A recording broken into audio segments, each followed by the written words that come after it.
and welcome to this Infowars. Today, the Illuminati have made a pact with the reptilian elite and the Pleiadians and the Zeta Reticulans to kill all bees so that we will starve to death from lack of honey. Just joking. I wanted to talk about people like Alex Jones and the conspiracy clowns, so to say, and conspiracy theories in general.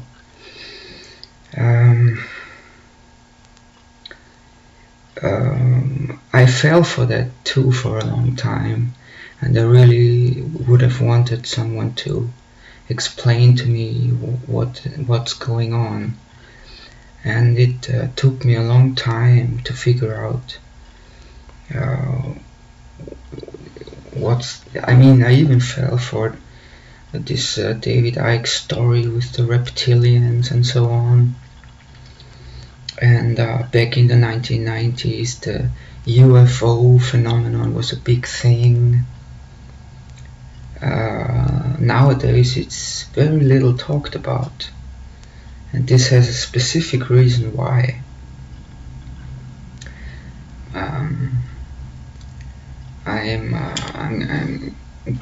going to talk about that later.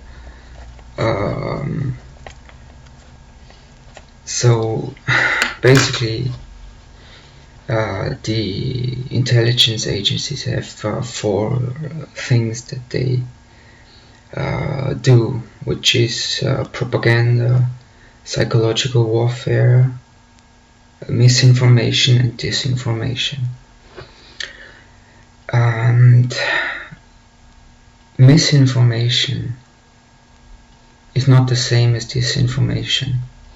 Misinformation is basically where you craftily tell a lie to deceive people,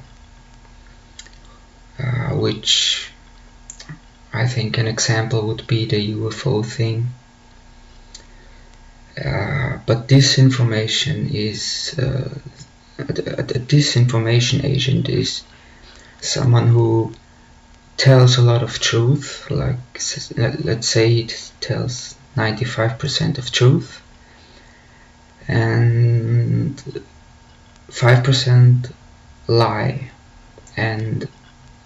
but this 5% is the hook that then gets you completely off track to the reptilians in their spaceships. So if you think about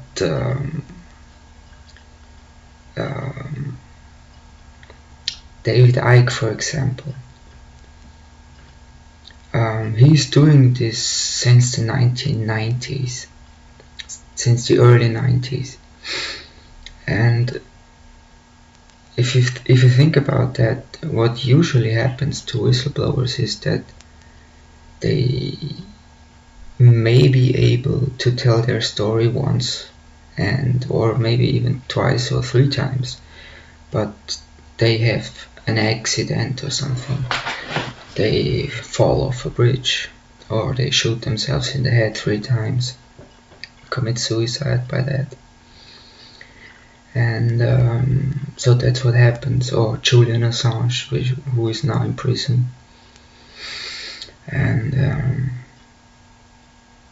usually these people, like real whistleblowers, like Udo Ulfkötte, who was a German journalist, he said in an interview, I'm 55 years old and I'm sick of it that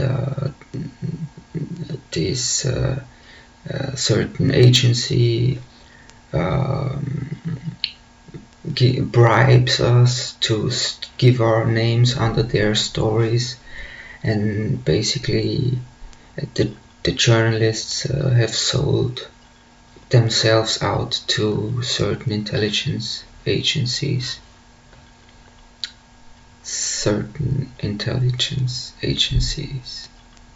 Nice acronym.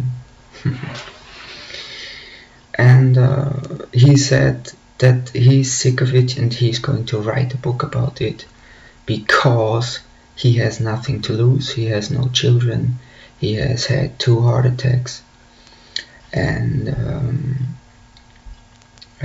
he wants to expose it. And he died. And I don't know if he even wrote the book or if it has been published. I don't think so. I'm not sure, but I don't think that it happened. So that's what happens to whistleblowers. And I mean, if you think about it, like, how easy would it be for someone to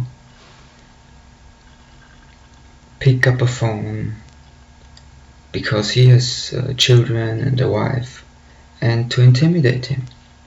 Would be the easiest thing in the world to say, we're going to do something to your children or something. So he has something to lose. That alone makes it very improbable that he is truthful or legitimate. And Alex Jones, there was a Christian radio host, and his name was Bill Cooper, and he wrote a book called Behold a Pale Horse, and he had a radio show, and he even had a feud with Alex Jones when Jones was just starting out, and he called him a liar and a snake in the grass and so on. So he was a real Christian, and he even held lectures. William, or Bill Cooper was his name, and he basically predicted his own death on his own radio show. He said, I would gladly die for my country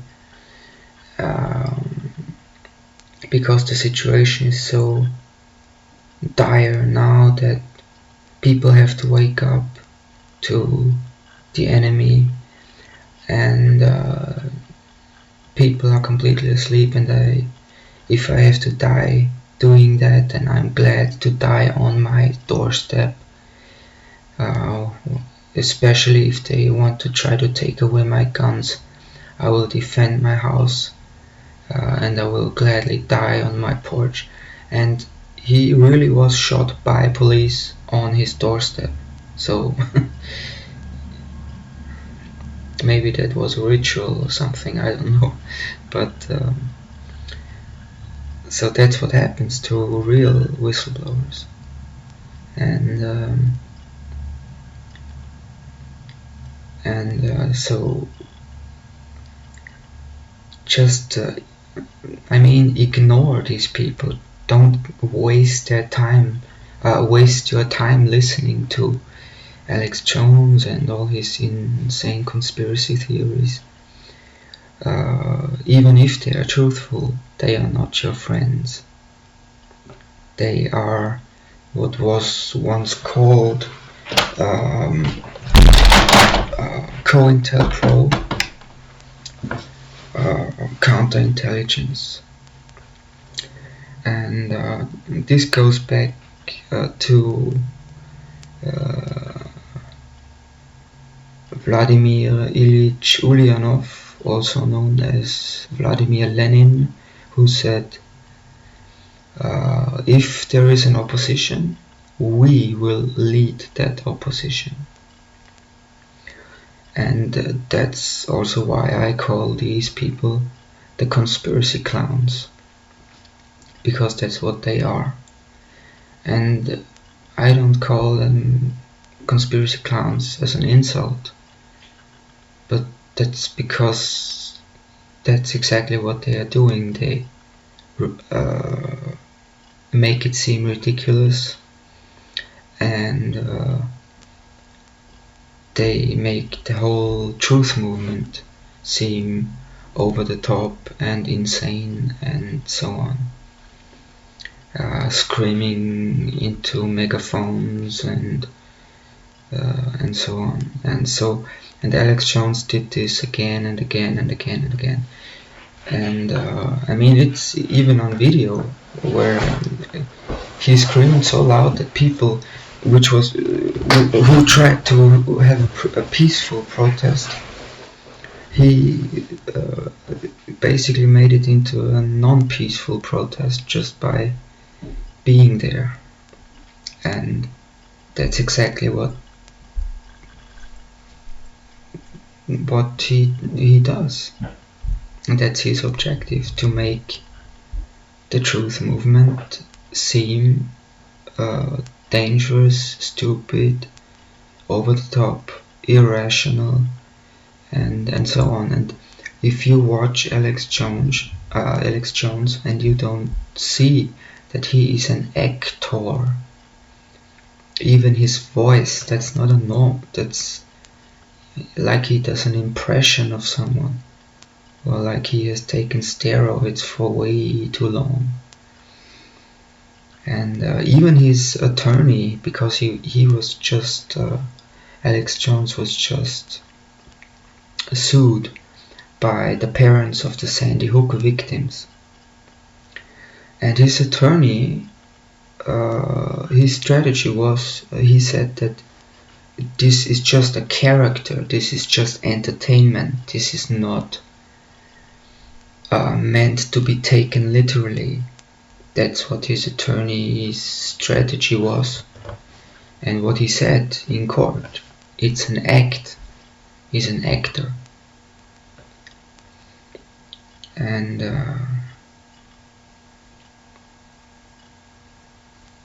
yeah. So these people that you can watch on YouTube, and especially if they are on TV, you know that they are controlled opposition. And just ignore them. Don't waste your time trying to figure out what's right and what's wrong. It's just a waste of time. And even David Icke, although he's a likable guy and so on, he cannot be for real. Because how easy would it be to just get rid of him? You could I mean, he has a wife and children, one phone call, and you could intimidate him just by threatening his children or something, you know. So he can't be for real.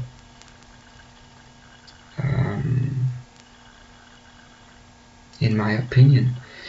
And he's a disinformation agent. And so what happens to real whistleblowers like Julian Assange? They vanish into some prison, never to be heard of again. Or people like Udo Ulfkut, he died a heart attack or whatever. Philip Marshall, who wrote the book on 9/11, he was shot, and his 2 children, his dog and his cat, and the neighbors didn't hear anything, so obviously there was a silencer used, so why? And they didn't find a weapon, and the sheriff immediately said it was suicide, tragedy, and so on. So that's what happens to real whistleblowers. Or Isaac Cappy, who was pretty smart. He had a dead man switch, and he said that if something happens to him, first off, I'm not suicidal, and so on. And what happened to him? He committed suicide by jumping off bridge, a bridge of Highway 66. So, and yeah, and there's this other guy, and if you're interested in, and I think that's very urgent, in the what's really going on politically, you have to watch the interviews and lectures by Yuri Bezmenow. He was a KGB defector, and he explained that the Cold War strategy of Russia, the interview is from 1986. The interviewer is G. Edward Griffin, and he explains that basically the Cold War strategy was not nuclear armament, but a more sophisticated thing from a very old book from a Chinese philosopher called Sun Tzu, and he wrote a book called The Art of War, and Sun Tzu said the stupidest form of warfare is to fight physically. A much better way to fight is to subvert everything of value in the country of your enemy, and that's exactly what they did. And this strategy is still rolling out to this day, and he explained it very much in detail, so I can just go over it very shortly. So it's four stages. The first stage is demoralization, and it takes 15 to 20 years to demoralize a nation. Why that many years? Because that's the number of years that you need to educate one generation of students with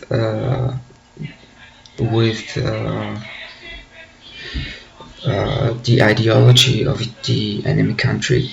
So Marxism-Leninism ideology is being pumped into the soft heads of at least one generation of students, maybe more. I think it went over several generations, and you can see it now in the universities. Communist ideas are very, very, very prevalent now. So the first stage is demoralization. The second stage is destabilization, where you attack institutions of value like the church, the family unit, and so on and so on. So everything of value is being subverted, and everything that's basically counterproductive in the country of your enemy is being helped. Like, for example, the LGBTQ movement is, just as an example, would be helped financially and so on. So that's demoralization, then destabilization, then comes crisis. It takes only 4 to 6 weeks to bring a country to crisis, and the main things is economy,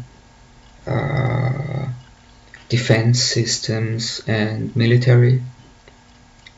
to take that over. And the last stage is called normalization, and that's a cynical expression, and it may last indefinitely, the period of normalization. And he said, when the tanks rolled into Czechoslovakia in '68, Comrade Brezhnev said, now the situation in Brarali's Czechoslovakia has been normalized. And then he said, that's what will happen to all these schmucks, social justice warriors and so on, who think that they will come to power after the takeover. And he says, of course they will not come to power. They will be lined up against the walls and shot. So, yeah, that's what Yuri Bezmenov taught. And he basically laid all out in detail all these strategies that are used against Western industrialized nations. And I think Leo Trotsky called it the Long March. And so I mean, that's how you can differentiate between real whistleblowers and the conspiracy clowns. Thank you for listening.